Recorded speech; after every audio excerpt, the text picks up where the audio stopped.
Friends, CTET cracker channel में आपका स्वागत है। तो फ्रेंड्स, जैसा कि मैंने आपसे कहा था कि आपको जो टॉपिक्स इस समय चल रहे हैं इसमें आपका प्याजे हो गया, वाइगोत्स्की हो गया, तो आज उसी में आपका जो तीसरा मेन टॉपिक आता है वो आता है लॉरेंस कोहलबर्ग। तो फ्रेंड्स, ये कोहलबर्ग जो टॉपिक है ये आपका एमपी टेट के रिगार्डिंग, सीटेट के रिगार्डिंग और जैसे अदर स्टेट के यूपी टेट हो गया उनके रिगार्डिंग ये जो है वो बहुत ही इंपॉर्टेंट आपका जो है टॉपिक है।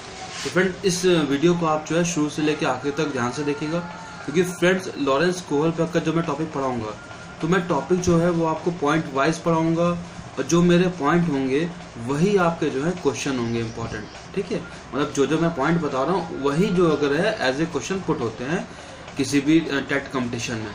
तो ध्यान रखिएगा कि इसमें आपको जो है वीडियो कहीं पे भी आपको मिस नहीं करना, क्योंकि पूरा वीडियो जो है जितने मैं पॉइंट्स बताता रहूँगा लॉरेंस कोहलबर्ग में, वो हर पॉइंट जो है वो आपका एक क्वेश्चन होगा।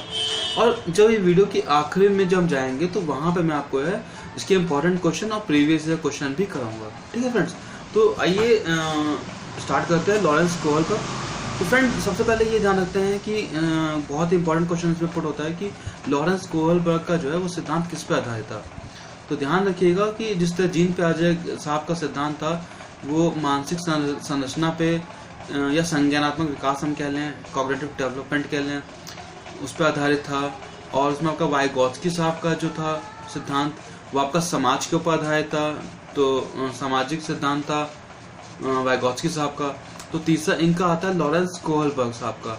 तो इनका जो सिद्धांत है उसका मुख्य आधार है नैतिकता या मोरालिटी। तो इनके सिद्धांत को हम कहते हैं लॉरेंस कोहलबर्ग का नैतिक विकास का सिद्धांत। ठीक है फ्रेंड्स, तो ध्यान रखिएगा जीन प्याजे साहब ने जो सिद्धांत दिया था वो मानसिक संरचना के ऊपर सिद्धांत दिया था या कॉग्निटिव डेवलपमेंट पे सिद्धांत दिया था, संज्ञानात्मक विकास जिसे कहते हैं। वाइगोत्स्की साहब ने जो अपना सिद्धांत पेश किया था उनके सिद्धांत का मुख्य आधार था समाज था। ठीक है, और जो ये आपका कोहलबर्ग साहब है इनके सिद्धांत का जो मुख्य आधार है वो आपका नैतिकता है। तो इनका जो सिद्धांत है नैतिक विकास का सिद्धांत, इसको इन्होंने 3 अवस्थाओं में बांटा हुआ है। ठीक है फ्रेंड्स, क्वेश्चन यहाँ से पुट हो सकता है कि लॉरेंस कोहलबर्ग ने अपने सिद्धांत को कितने भागों में बांटा हुआ है या कितने पार्ट्स में इन्होंने डिवाइड किया हुआ है। तो लॉरेंस कोहलबर्ग साहब ने जो है अपने सिद्धांत को 3 भागों में बांटा हुआ है, जिसमें आपका पहला आपका आता है पूर्व परंपरागत स्तर या पूर्व नैतिक स्तर।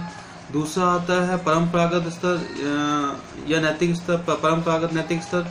तीसरा आता है उत्तर परंपरागत नैतिक स्तर। तो पहला आता है पूर्व परंपरागत नैतिक स्तर, दूसरा आता है परंपरागत नैतिक स्तर, तीसरा आता है उत्तर परंपरागत नैतिक स्तर। ठीक है, तो यहाँ पे ये ध्यान रखिएगा कि इन्होंने जो सिद्धांत है वो नैतिकता के आधार पर दिया है।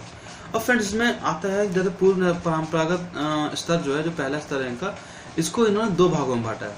ठीक है, इसमें इसको इन्होंने 2 भागों में बांटा है। इनका ये मानना है कि जो बच्चा होता है, तो बच्चा जो होता है वो अपने नैतिकता से या अपने अंदर जो उसकी मोरालिटीज डेवलप होती हैं उसके हिसाब से वो समाज में जो है वो विकास करता है, और उसी हिसाब से जो है वो अपना जो है अपना जो भी समाज में या वातावरण में वो रहता है तो उसी नैतिकता के आधार पे वो रहता है। तो इसमें ध्यान रखिएगा पूर्व परंपरागत स्तर की जो स्टेज लिमिट है वो 4 से लेकर 10 साल मानी गई है। दूसरा परंपरागत स्तर है उसकी आपकी मानी गई है 10 से लेकर 13 साल के बीच में मानी गई है।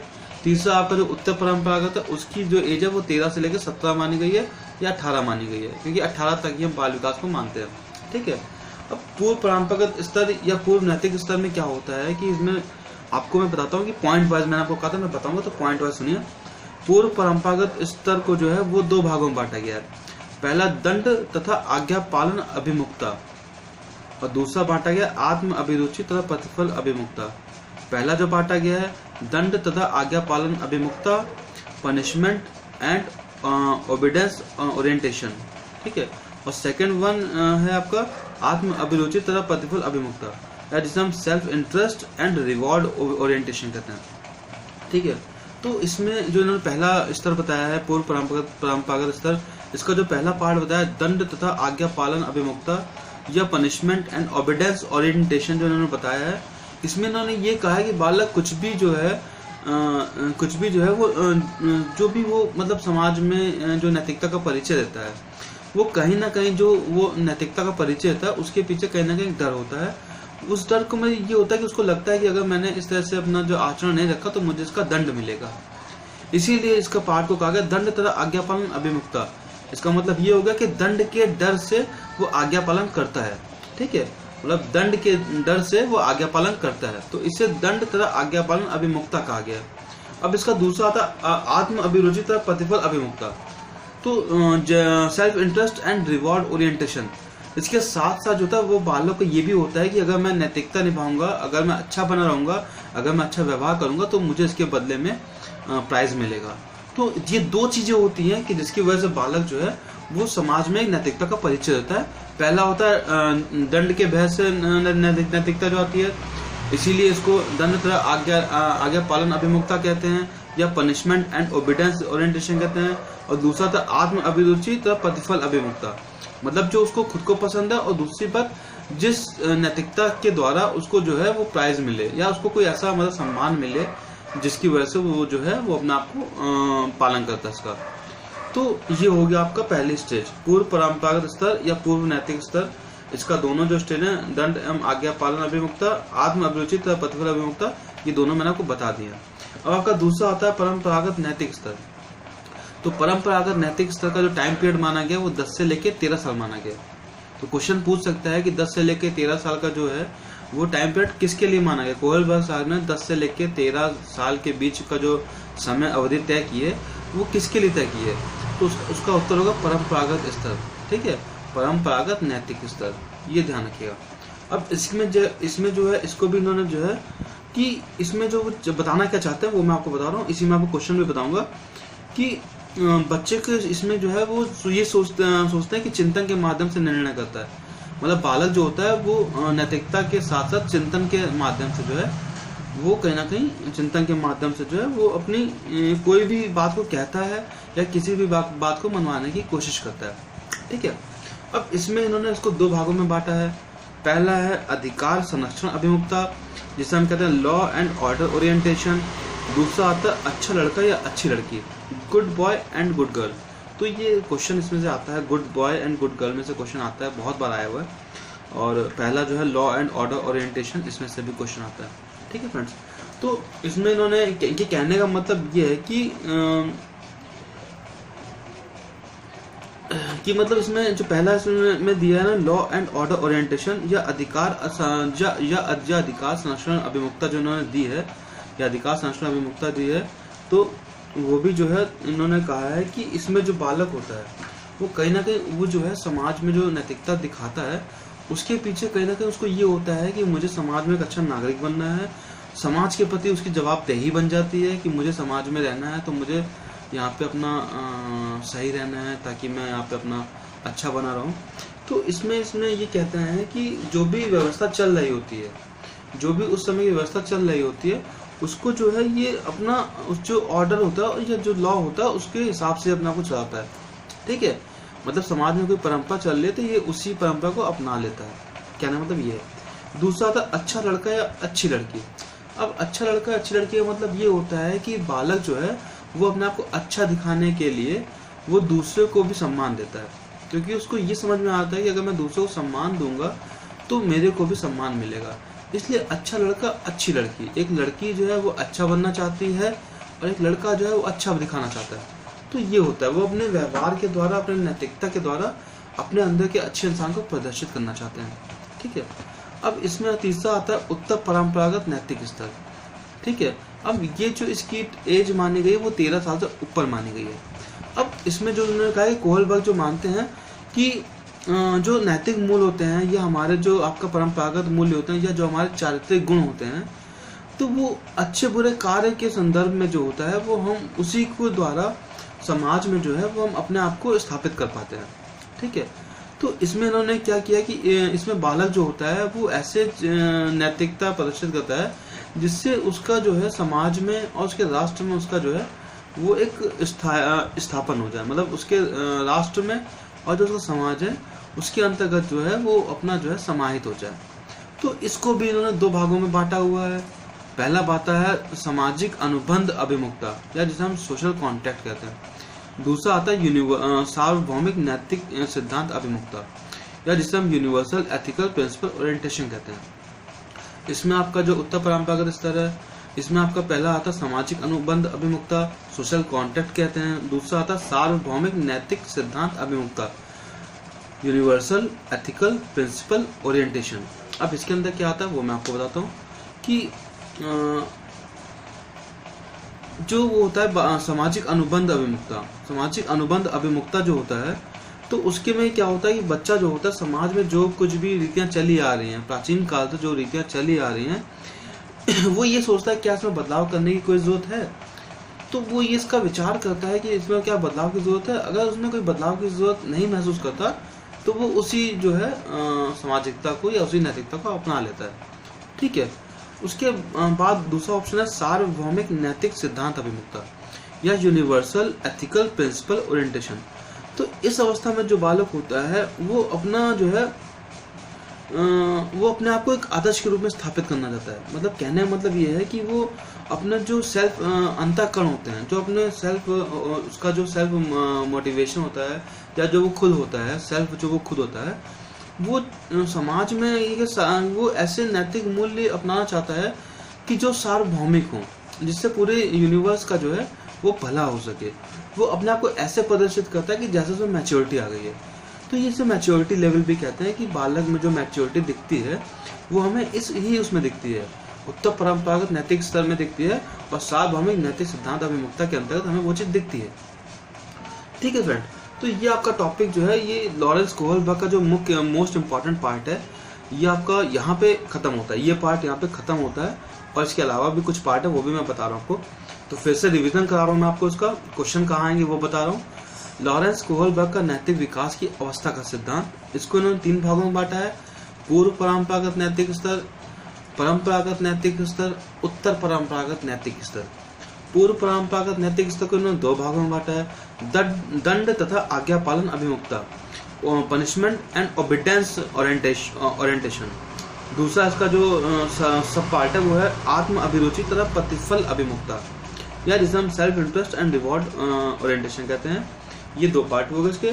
सेकंड ऑप्शन जो है वो परंपरागत नैतिक स्तर, जिसका टाइम पीरियड 10 से 13 वर्ष माना गया है। इसके 2 पार्ट हुए हैं। पहला है अधिकार संरक्षण अभिमुखता, लॉ एंड ऑर्डर ओरिएंटेशन। दूसरा है अच्छा लड़का अच्छी लड़की, गुड बॉय गुड गर्ल, ये होगा। तीसरा जो इसका पार्ट है उत्तर परंपरागत नैतिक स्तर, इसको भी 2 भागों में बांटा गया था, सामाजिक अनुबंध अभिमुखता, सोशल कॉन्ट्रैक्ट ओरिएंटेशन। और दूसरा उसमें आता है सार्वभौमिक नैतिक सिद्धांत अभिमुखता या यूनिवर्सल एथिकल प्रिंसिपल ओरिएंटेशन। ठीक है फ्रेंड्स, तो इस टॉपिक में ये बताया गया लॉरेंस कोहलबर्ग ने अपने जो सिद्धांत उसको 3 भागों में बांटा है। उन 3 भागों में भी उन्होंने हर एक भाग को 2 भागों में बांटा हुआ है, जो मैंने आपको डिस्क्राइब किया। इसके अलावा कोहलबर्ग साहब के जो कुछ अन्य सिद्धांत है जिसमें क्वेश्चन पूछते हैं वो भी मैं आपको पढ़ा रहा हूँ। इसमें एक इनका सिद्धांत नैतिक विकास के सिद्धांत की अन्य अवस्थाएं। तो ये जो सिद्धांत है, ये सिद्धांत जो है इसी जो सिद्धांत मैंने आपको बताया है लॉरेंस कोहलबर्ग का नैतिक विकास की अवस्था का सिद्धांत, ये इसी का सब टॉपिक है, लेकिन इसको अलग रखा गया। इसको इस जो है उसमें नहीं माना गया है, इसको थोड़ा अलग रखा गया, इसको बस उसके पैरेलल मान लेते हैं। ठीक है, तो कोहलबर्ग के नैतिक विकास के सिद्धांत की अन्य अवस्थाएं। तो अवस्था में इन्होंने क्या किया, जो इन्होंने पहले दिया अवस्था 3 अवस्था दिया, पूर्व परंपरागत, परंपरागत, उत्तर परंपरागत, उसी अवस्थाओं में जो है इन्होंने और डिस्क्रिप्शन दिया है। तो इसमें एक इन्होंने कहा है कि इसमें इन्होंने जो माना है वो 4 भागों में डिवाइड किया हुआ है। पहला है स्वकेंद्रित अवस्था, इसका टाइम पीरियड जो है, क्वेश्चन इसमें से यहाँ बनता है कि कोहलबर्ग के नैतिक विकास के सिद्धांत की अवस्थाओं में से स्वकेंद्रित अवस्था की जो है वो एज लिमिट क्या होती है। तो उसका जो एज पीरियड होता है या जो एज टाइम होता है उसका वो 3 से 6 साल होता है। ध्यान रखिएगा, स्वकेंद्रित अवस्था 3 से 6 साल के बीच में होती है।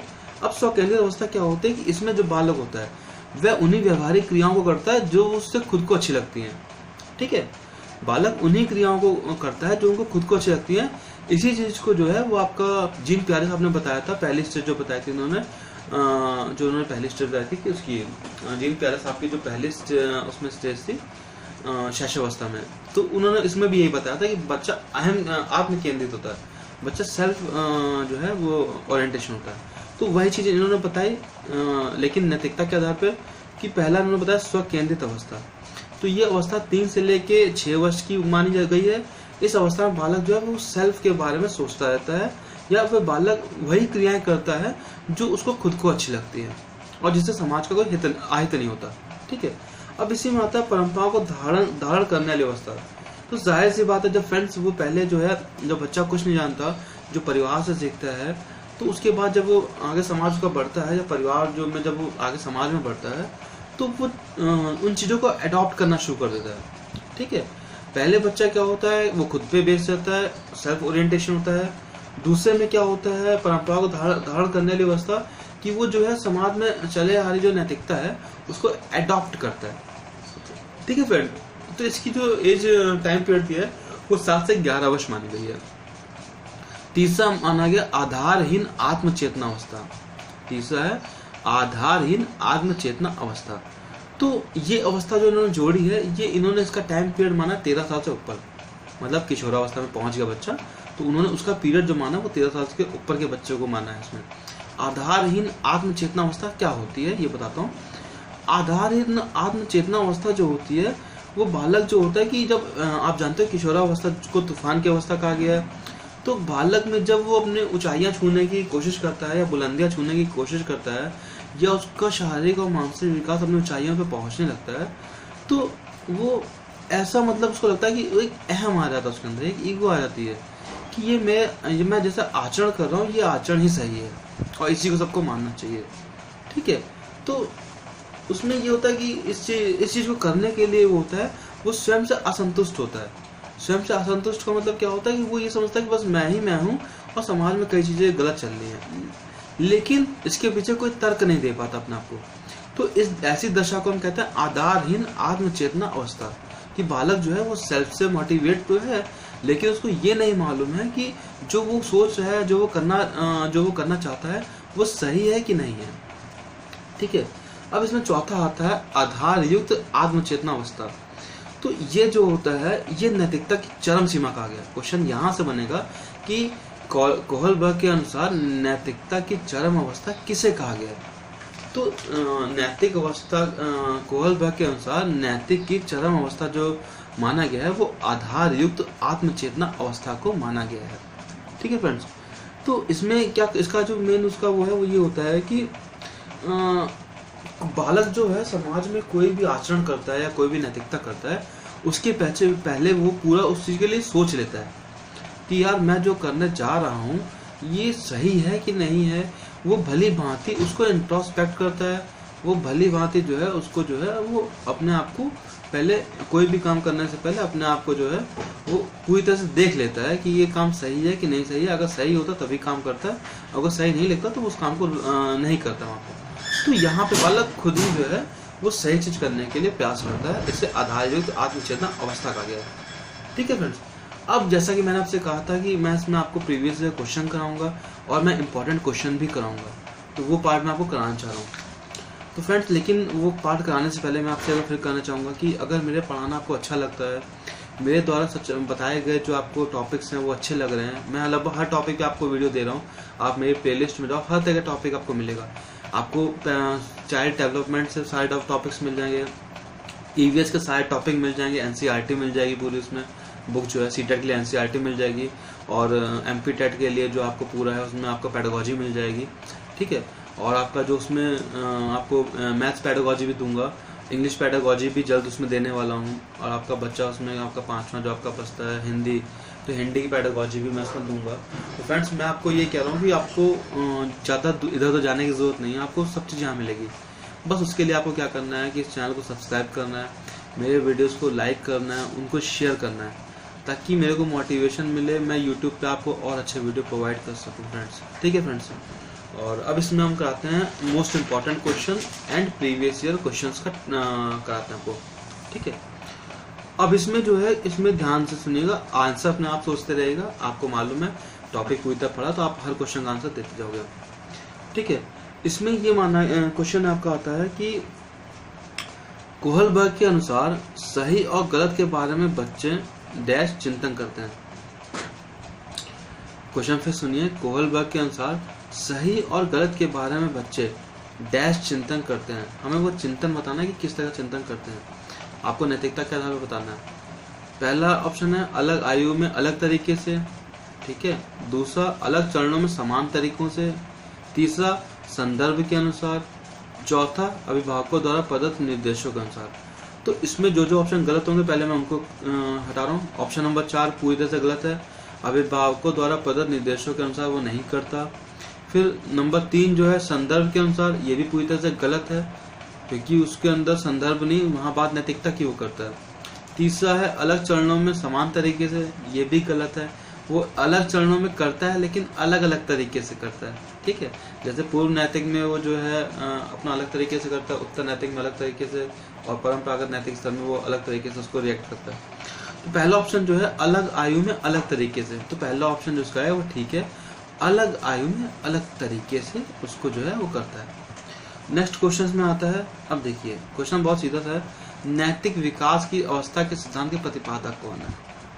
तो ये क्वेश्चन आप समझ लीजिए, टॉपिक पढ़ा रहा हूँ लॉरेंस कोहलबर्ग, तो नैतिक विकास की अवस्था के सिद्धांत के प्रतिपादक कोहलबर्ग महोदय होंगे। ठीक है, अब इसमें जो आपका नेक्स्ट क्वेश्चन है वो है कोहलबर्ग द्वारा प्रतिपादित नैतिक विकास के सिद्धांत के अनुसार पूर्व नैतिक अवस्था की अवधि क्या है। पूर्व नैतिक अवस्था की अवधि क्या है। तो पूर्व नैतिक अवस्था की अवधि में आपको बताई हुई थी कि पूर्व नैतिक स्तर की जो होती है वो आपका 4 से 10 साल होती है, तो इसका ऑप्शन जो आपका होगा वो 4 से 10 साल ही होगा। ठीक है, पूर्व नैतिक स्तर की जो अवस्था होती है वो 4 से 10 साल होती है। ठीक है, अब इसमें नेक्स्ट क्वेश्चन आता है कि कोहलबर्ग के द्वारा प्रस्तावित निम्नलिखित चरणों में से प्राथमिक विद्यालयों के बच्चों में किन चरणों का अनुकरण करते हैं। कोहलबर्ग के द्वारा प्रस्तावित विभिन्न चरण, जो उन्होंने 3 चरण दिए हैं, पूर्व नैतिक स्तर, परंपरागत स्तर और उत्तर परंपरागत नैतिक स्तर। तो उसने पूछा है कि आपको जो ये बता रहे हैं इसमें आपको ऑप्शन ढूंढना है। तो पूछा गया प्राथमिक विद्यालयों के बच्चे हैं, तो आपको ये भी ध्यान है कि प्राथमिक विद्यालय के बच्चे, तो आपको दिमाग में ये सेट करना है कि प्राथमिक विद्यालय के बच्चे हैं, उनकी टाइम पीरियड क्या होगी, वो टाइम पीरियड भी आपको ध्यान रखना है। आज्ञा पालन और दंड अभिमुखता, व्यक्तिगता और विनिमय, अच्छे अंतर व्यक्तिगत संबंध और सामाजिक अनुबंध तथा व्यक्तिगत अधिकार। ठीक है, तो इसका जो ऑप्शन जो है वो आपका जो ऑप्शन ठीक है वो ये है कि पहला ऑप्शन है आज्ञा पालन और दंड अभिमुखता। ठीक है, आपको प्राइमरी लेवल के हिसाब से बताना है, तो प्राइमरी लेवल का बच्चा जो होगा वो बेसिकली 6 साल के आसपास होगा, 4 से 6 से 7 साल का होगा। तो आपको ये बताना है कि 6-7 साल के बच्चे का बताना आपको इसमें। दूसरा आता है व्यक्तिगता और विनिमय, तीसरा आता है अच्छे अंतर व्यक्तिगत संबंध, चौथा आता है सामाजिक अनुबंध और व्यक्तिगत अधिकार। तो इसमें जो है ए वाला ऑप्शन जो होगा आज्ञा पालन और दंड अभिमुखता, और जो बी ऑप्शन है व्यक्तिगता और विनिमय, ये 2 ऑप्शन को जो है वो ठीक माना गया। ठीक है फ्रेंड्स, तो मैंने आपको बताया था आज्ञा पालन और दंड अभिमुखता ये आपका प्राइमरी लेवल पे जो परंपरागत नैतिक स्तर है उसमें आता है। और व्यक्तिगता और विनिमय, व्यक्तिगता और विनिमय का मतलब यहाँ पे ये होगा कि यहाँ पे बात करेगा सेल्फ के बारे में, सेल्फ सेंटर्ड बारे में बात करेगा। तो ये ऑप्शन यहाँ पे व्यक्तिगता का और विनिमय का मतलब यहाँ पे सेल्फ से लिया जाएगा कि बालक सेल्फ के बारे में जहाँ पे अपने आप को दिखता है। तो पहला जो इसका है जो इसका बी ऑप्शन, पहला ऑप्शन और बी ऑप्शन ठीक माना गया, ए और बी दोनों सही, इसके जो है वो इसके ऑप्शन दोनों सही है। ठीक है, अब इसमें नेक्स्ट जो आपका आएगा वो आएगा, हाँ अब देखिएगा जो इनके जो मैंने बताया था साइड वाले जो इनके मैंने बताए थे, जो साइड टॉपिक बताया था उसका क्वेश्चन है कोहलबर्ग द्वारा प्रतिपादित नैतिक विकास की अवस्था के सिद्धांत के अनुसार नैतिक या चारित्रिक विकास की चरम अवस्था है। देखिए फ्रेंड, मैंने जो आपको बताया था वही आंसर क्वेश्चन में रिपीट मारा गया। कोहलबर्ग के द्वारा प्रतिपादित नैतिक विकास की अवस्था के सिद्धांत के अनुसार नैतिक या चारित्रिक विकास की चरम अवस्था है। तो चरम अवस्था मैंने आपको बताई थी, ऑप्शन दे रहा हूँ, स्वकेंद्रित अवस्था, ऑप्शन 2 परंपरा को धारण करने वाली अवस्था, ऑप्शन 3 आधारहीन आत्म चेतना अवस्था, ऑप्शन 4 आधारयुक्त आत्म चेतना अवस्था। तो मैंने आपको कहा था कि जो उच्च स्तर होता है वो आपका आधार युक्त आत्म चेतना अवस्था कहलाएगा। ये मैंने आपको पढ़ाया है कि चौथी स्टेज जो होती है आधार युक्त आत्म चेतना अवस्था ये होगा। ठीक, क्योंकि तीसरा नहीं होगा, आधारहीन होगा नहीं, क्योंकि वहाँ पे बच्चा जो होता है वो विद्रोह का उसमें भावना उत्पन्न होती है, उसके पीछे वो भली भांति नहीं परिचित होता। लेकिन चौथी स्टेज जो आती है आधारयुक्त आत्म चेतना अवस्था, उसमें बालक मैच्योर हो चुका होता है। तो यहाँ पे ये ऑप्शन ठीक होगा। अब फ्रेंड इसमें आपको मैं कराता हूँ प्रीवियस क्वेश्चन कराने जा रहा हूँ। प्रीवियस क्वेश्चन जो है वो दिया हुआ है कोहलबर्ग के अनुसार शिक्षक बच्चों में नैतिक मूल्यों का विकास कर सकता है। अकॉर्डिंग टू मिस्टर कोहलबर्ग शिक्षक बच्चों में नैतिक मूल्यों का विकास कर सकता है। ऑप्शन दिए हैं, कैसे व्यवहार किया जाना चाहिए इस पर कठोर निर्देश देके, दूसरा है धार्मिक शिक्षा को महत्व देके, तीसरा व्यवहार के स्पष्ट नियम बना के, चौथा है नैतिक मुद्दों पर आधारित चर्चाओं में शामिल करके। तो आपको मैंने पहले कहा कि बच्चा जहाँ पे समाज से इंटरेक्ट करे, बच्चा जहाँ पे सीखने के लिए जाए, वो ऑप्शन हमेशा ठीक माने गए हैं। तो पहला ऑप्शन जो है वो नहीं ठीक होगा, कैसा व्यवहार किया जाना चाहिए इसका कठोर निर्देश दे नहीं सकता है, क्योंकि एनसीएफ उससे ऐसा करना नहीं देगा, एनसीईआरटी उसको अलाउ नहीं करती। सेकंड ऑप्शन है धार्मिक शिक्षा को महत्व देके, इस क्वेश्चन के हिसाब से ये आंसर भी गलत है। तीसरा है व्यवहार के स्पष्ट नियम बना के, तो व्यवहार के स्पष्ट नियम बनाए नहीं जा सकते, क्योंकि व्यवहार जो है वो चेंज होता रहता है। चौथा है नैतिक मुद्दों पर आधारित चर्चाओं में उन्हें शामिल करके, तो ये ऑप्शन ठीक है। जब उनके साथ चर्चा करेंगे तो हम जान पाएंगे कि उनमें और क्या हम बेटर कर सकते हैं या उनमें क्या कमी रह गई है। तो ऑप्शन नंबर 4 ठीक है। नेक्स्ट क्वेश्चन है, निम्नलिखित आया गया है कि कोहलबर्ग के सिद्धांत के योगदान के रूप में निम्नलिखित में से किसे माना जा सकता है। ठीक है, ऑप्शन दिए, इस सिद्धांत में विस्तृत परीक्षण प्रक्रियाएं हैं। उसके बाद ऑप्शन है, उनका विश्वास है कि बच्चे नैतिक दार्शनिक हैं। तीसरा है, उनके सिद्धांत ने संज्ञानात्मक परिपक्वता और नैतिक परिपक्वता के बीच एक सहयोग का समर्थन किया है। और एक ऑप्शन है, यह नैतिक तर्क और कार्रवाई के बीच एक स्पष्ट संबंध स्थापित करता है। पहला ऑप्शन है, इस सिद्धांत में विस्तृत परीक्षण प्रक्रियाएं हैं। दूसरा, उसका विश्वास है कि बच्चे नैतिक दार्शनिक होते हैं। तीसरा है, उसके सिद्धांत ने संज्ञानात्मक परिपक्वता और नैतिक परिपक्वता के बीच एक सहयोग का समर्थन किया है। तो पहला ऑप्शन ठीक नहीं होगा। इस सिद्धांत में विस्तृत परीक्षण प्रक्रियाएं, ऐसा कोहलबर्ग साहब ने नहीं कहा। उनका विश्वास है कि बच्चे नैतिक दार्शनिक होते हैं। उन्होंने बच्चे की जो है नैतिकता पे बल दिया है, नैतिकता के ऊपर सिद्धांत प्रतिपादित किया, लेकिन उन्होंने कहीं भी ये नहीं कहा कि बच्चे नैतिक दार्शनिक होते हैं। तो ये ऑप्शन भी गलत होगा। फिर आता है ऑप्शन, उनके सिद्धांत ने संज्ञानात्मक परिपक्वता और नैतिक परिपक्वता के बीच एक सहयोग का समर्थन किया है। तो ये ऑप्शन भी जो है वो ठीक नहीं माना जाएगा। ऑप्शन ठीक क्या माना जाएगा, यह नैतिक तर्क और कार्यवाही के बीच एक स्पष्ट संबंध स्थापित करता है। ठीक है, तो फ्रेंड्स यहाँ पे आपका जो टॉपिक है, ये आपका टॉपिक यहाँ पे कंप्लीट होता है। इसके अलावा फ्रेंड्स, आपको और भी कोई अगर टॉपिक ऐसा है सीटेट का या एमपी टेट का, ऐसा कोई टॉपिक है जो आप समझ नहीं पा रहे हो, जो आप समझना चाहते हो मुझसे, उस टॉपिक को मेरे कमेंट बॉक्स में बताओ। मैं उस टॉपिक पे जल्दी से जल्दी वीडियो लाने की कोशिश करूंगा। तो फ्रेंड, इन्हीं सब बातों के साथ मैं आपसे यही कहना चाहता हूँ कि मैं आपको नेक्स्ट टॉपिक में फिर मुलाकात आपसे होगी। मोस्ट प्रॉब्ली नेक्स्ट टॉपिक में जो है वो आपको मैं जीन पियाजे साहब, लेव वाइगोत्स्की साहब और कोहलबर्ग साहब के मिक्स जो है वो क्वेश्चन कराऊंगा। तो हो सकता है कि मैं आपको वो जल्दी दूंगा। तो फ्रेंड्स, बस यही कहना है कि अगर आपको मेरे लेक्चर अच्छे लगे, मेरी पढ़ाना आपको अच्छा लगे, तो इसको सार्थक करने की कोशिश करिए। मेरे चैनल को सब्सक्राइब करिए, मेरे वीडियो को लाइक करिए और वीडियो को शेयर करिए अधिक से अधिक, ताकि जिससे यह है कि और लोग भी इस पर आपका जो है वो सीख सकें और आप भी इससे सीख सको। ठीक है, तो इन सब चीज़ों के साथ फ्रेंड आपको नेक्स्ट वीडियो में मुलाकात मेरी होती है। तब तक के लिए जय हिंद, वंदे मातरम।